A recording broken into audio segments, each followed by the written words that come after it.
For parents in families who've been directly affected by the recent life-threatening bushfires in Australia, parents might be wondering what they can do to assist the adjustment and mental health of their children. One of the first things is look after your own mental health and consider your own adjustment.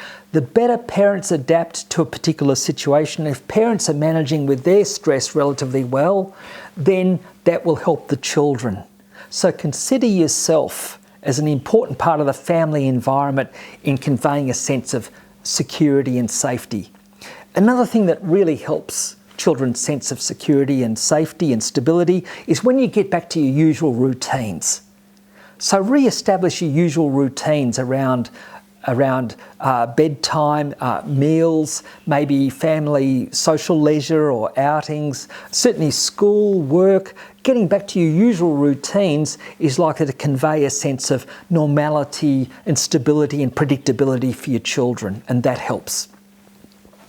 One thing is being able to acknowledge your own reactions to the bushfires. It's fair enough to be able to acknowledge some kind of concern or acknowledge if you felt afraid in a particular situation, but it helps if you acknowledge your own reactions to convey that with a sense of managing with it, because that again helps your children have a sense of hope.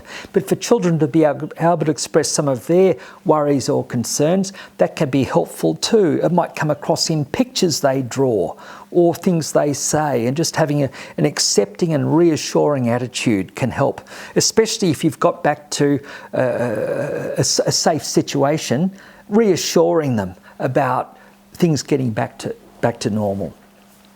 It can help to limit children's exposure to distressing media or news images. So we know that with repeated exposure to media images of disaster, that can be unsettling for children. So containing their exposure to that can help.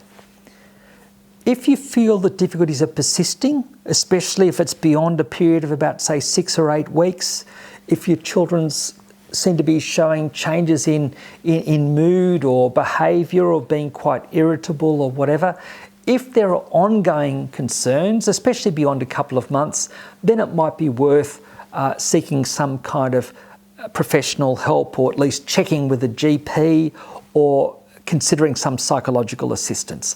But initially, allow for it to be normal for children be showing some signs of distress for the first month or two, as for adults after a traumatic situation.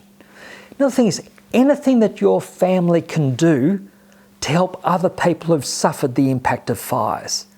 If your children know of donations or any practical things that you've done to help other families who've been affected, that will bolster their sense of hope and connection and to feel less helpless, like something's being done to help those who've been most affected.